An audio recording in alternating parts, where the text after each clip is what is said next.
শ্লোক ৩৩ কিং পুনঃব্রাহ্মণা পুণ্যা ভক্তা রাজর্ষয়স্তথা অনিত্যম সুখং লোকমিমং প্রাপ্য ভজস্ব মাম। ৩৩ কিম কি পুনরায় ব্রাহ্মণাঃ ব্রাহ্মণেরা পুণ্যাঃ পুণ্যবান ভক্তা ভক্তেরা রাজক্ষয় রাজর্ষিরা তথা ও অনিত্যম অনিত্য অসুখাম দুঃখময় লোকম লোক ইমম এই প্রাপ্য লাভ করে ভজস্ব ভজনা কর মাম আমাকে।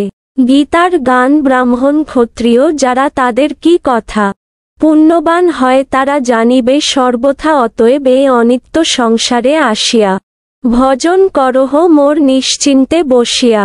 অনুবাদ পুণ্যবান ব্রাহ্মণ ভক্ত ও রাজর্ষিদের আর কি কথা? তারা আমাকে আশ্রয় করলে নিশ্চয়ই পরাগতি লাভ করবেন।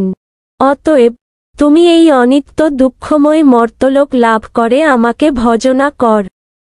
তাৎপর্য এই জগতে বিভিন্ন শ্রেণীর মানুষ আছে, কিন্তু শেষ পর্যন্ত এই জগৎ কারো জন্যই সুখদায়ক নয়।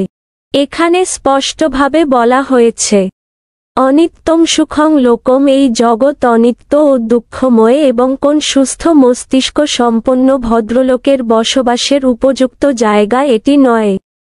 পরম পুরুষোত্তম ভগবান এই জগৎকে অনিতা ও দুঃখময় বলে বর্ণনা করেছেন, কিন্তু কিছু কিছু দার্শনিকেরা, বিশেষ করে অল্প বুদ্ধিসম্পন্ন মায়াবাদী দার্শনিকেরা বলে যে এই জগৎ মিথ্যা।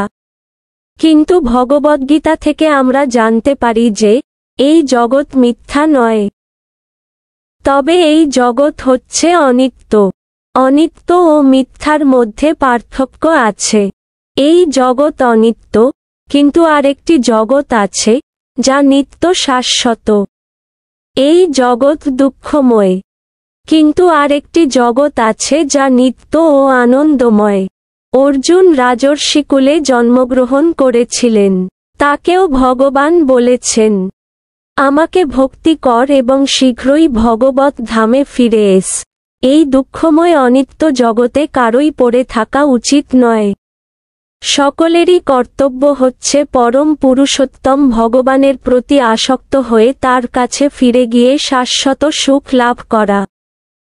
ভগবদ্ভক্তিই হচ্ছে সকল শ্রেণীর মানুষের সব রকম দুঃখ দূর করার একমাত্র উপায়। তাই প্রত্যেক মানুষের কর্তব্য হচ্ছে কৃষ্ণভাবনামৃত গ্রহণ করে তার জীবন সার্থক করে তোলা।